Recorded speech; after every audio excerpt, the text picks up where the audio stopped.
you marry can be the best or worst financial decision you could ever make.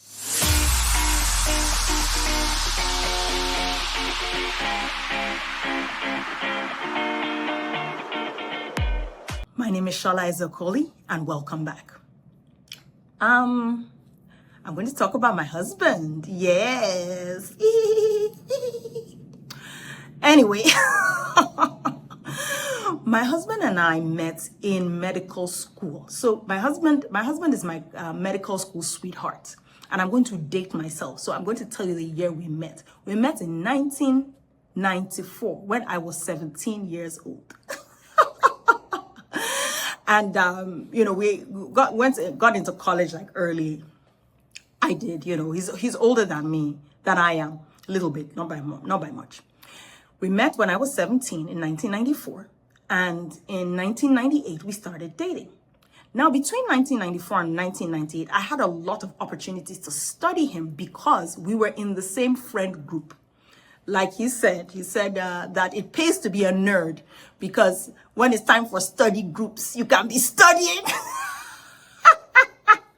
Those are his words, not mine. I don't know what he was studying. Anyway, we met in 1994. We were friends, in the same friend group. So when you're in the same friend group with somebody, the advantage of that is that you get the opportunity to study them, outside of just as they are before they start posing. If you meet someone and they, in the context of them sort of asking you out, there's a little bit of, that sort of stranger thing where, everyone's on their best behavior and all of that. So, before we started dating, I kind of got to see the kind of person that he was. Generous, loyal, kind to people in general. And, it's like, okay, he a good man, Savannah. Anyway. So we started dating in 1998, and we're students, right? Everybody's taking allowance from home. In Nigeria, people typically don't work while they're studying, especially medical students, because it's a country where unemployment rate is very, very high. So, a lot of times, to get what you would call a small job, you find people with master's degrees. So working as a student is not very feasible. People's over there, your parents pretty much take care of you through college by giving you an allowance and all of that. And then after you're done, now you're on your own, you get a job, and it's your turn to start taking care of yourself and your family. Great.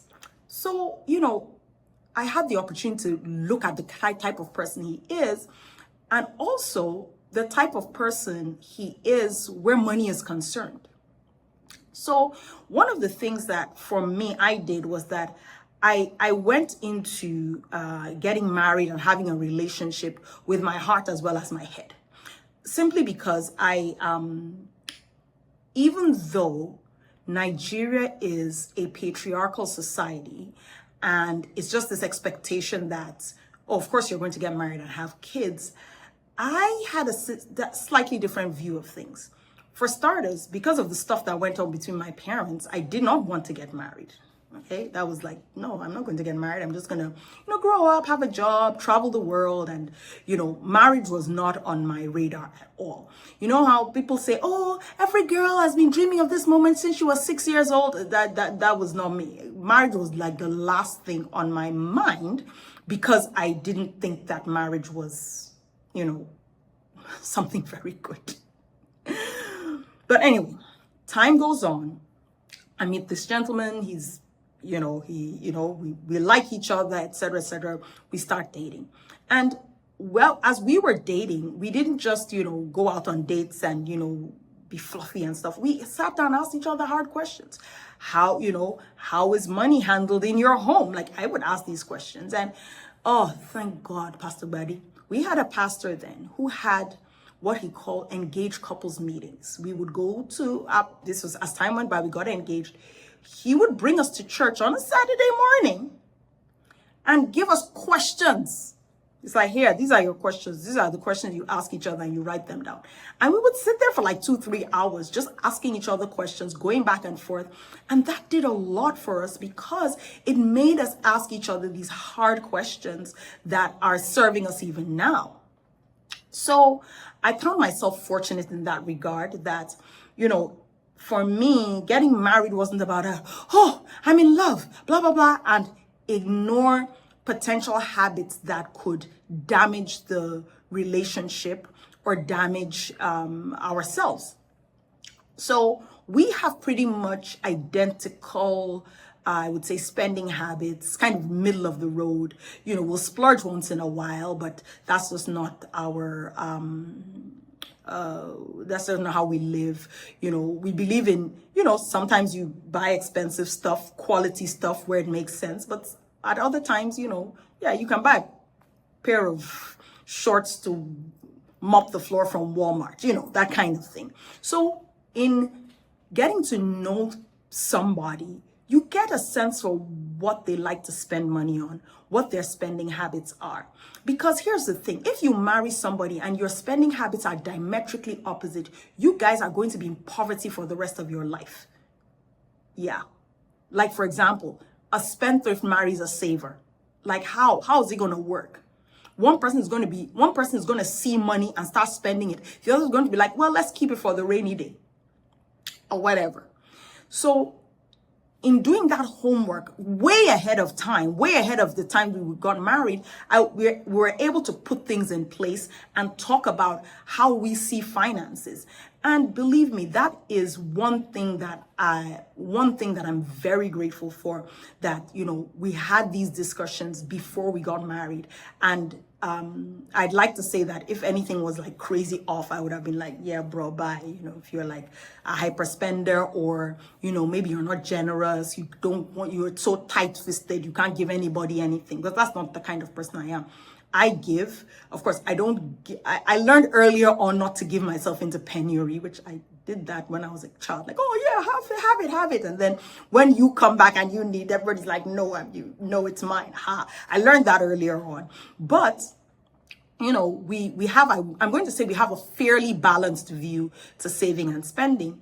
And one thing is that I learned a lot from him, which is that sort of mental thing that I was coming with. Remember what I talked about go back and listen to episode 1 with the poverty trauma.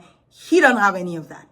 His views of money were, I'm going to say, a little bit more relaxed. And again, from his upbringing, because I remember asking him that also, did your parents complain about money a lot? Because I thought that was what everybody did. He was like, no. I was like, oh, really? Must be nice. Did your parents ever fight about money? And he looked at me funny, like, kind of like, why would they? So I learned from him. Like, for example, like, I'm the kind of person who I will buy one pair of black shoes and I will wear it into the ground. My husband is like, buy 3 pairs so that you're not wearing any one into the ground. And that way all 3 will last longer. Fine, it's more money to buy 3 pairs than one, but why buy one and then you wear it into the ground when you can have 3 that you can just, use, and then all 3 end up lasting longer? But I'm like, well, you have one black pair of shoes, why would you buy another one? See, because, you didn't have so much. So so I definitely learned some things from him. All this to say this, if you are somebody, whether man or woman, so this doesn't apply to just women, because if you're a man who likes to save and stuff like that, and you marry a woman who thinks, oh, you know what, now that I've got a husband, all I have to do is spend money, you could be in a financial hole. So it goes both ways. If you're a woman and you're somebody who likes quality and you marry somebody who is so stingy and wants to buy cheap stuff all the time, it's like, hey, what's going on here? So it goes both ways, right? I'm just giving these as sort of examples. So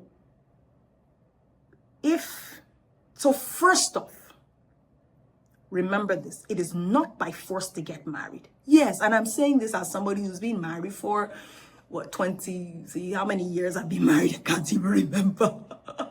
21 years. It's not by force to get married. When you have that in your head, then you'll actually be able to make choices not out of desperation. But if you feel like, I have to get married, or else something, or else what? Or else what? Nothing. Nothing. So you don't get married, then what? There are many people who aren't married. Jesus wasn't married. Just saying. So when you get out of that thing of, I have to get married, then you're able to make more objective choices in a partner, watching for their character. Not just, I'm in love. Ooh. Because the limerence, which is what that is, it's just all chemicals and stuff. The limerence wears off, and then you're left with the person's character. And that person's character and your friendship has to stand the test of time when the limerence wears off. So don't get married for lust, sexual feelings, or, the body, the looks, because those are not strong enough foundations to build a marriage on. And in these days where everything is so money driven, somebody's attitudes about money, I dare say, should supersede the limerence.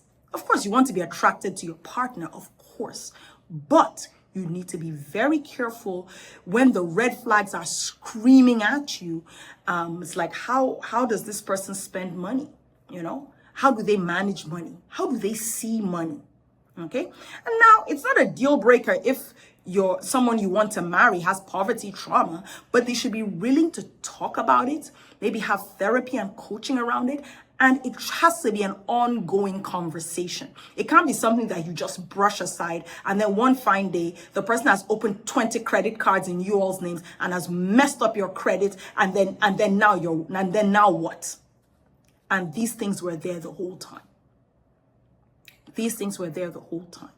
And like I said, it could be man or woman. It doesn't mean it's not gender based. Okay, poverty trauma, bad spending habits, inability to know how to spend money. They're not gender based. This can be from any gender.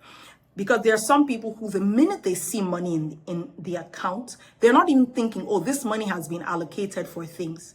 They're thinking, there's money. I want that. I'm going to get it. And they don't even think anything else. And that's just how they are. That's their default. So if you're with somebody now who is like that, who there are red flags of spending habits in there, you need to talk about them. You need to talk about them, because believe me, they will come back and bite you in the butt. The reason why my husband and I, we have a high net worth today is simply because we are on the same page with regarding our spending habits. One of the things I told myself is that I do not want to have money fights with anybody. So because of that, I am going to watch. I'm going to listen to what they say about rich people. I'm going to listen to what they say about money. I'm going to ask them what their parents' approach to money was.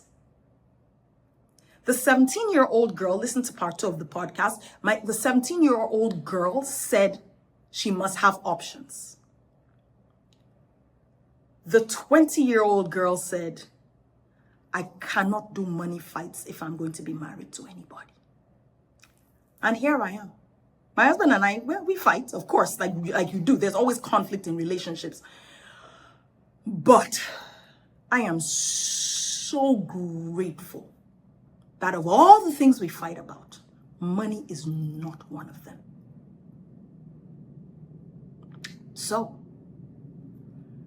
here we are. In part 1, I shared my story about, poverty trauma and my parents' attitude to money. In part 2, I shared about having options. In part 3, I shared about, a few societal things that we have around money and a few tips on how to start to think about how to make more income for yourself. And now I'm talking about marriage and money. Be careful. Be careful. Be careful who you marry. And if you're already married to somebody who has, I'm going to cover it all by saying poverty trauma. Who has poverty trauma? Sit down and start to open up the conversation and see where it goes. You guys might need to engage in couples therapy, individual therapy. You might need a money coach because those people are out there. You might even need a relationship coach. I'm not a relationship coach, but there's so many out there. And if you need personal coaching for yourself, which is trauma informed and, you know, very careful coaching around these issues, I am a life coach.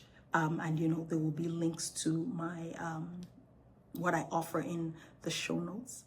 And here concludes part 4 and the final one in this series. I look forward to hearing from you, seeing your comments, email me.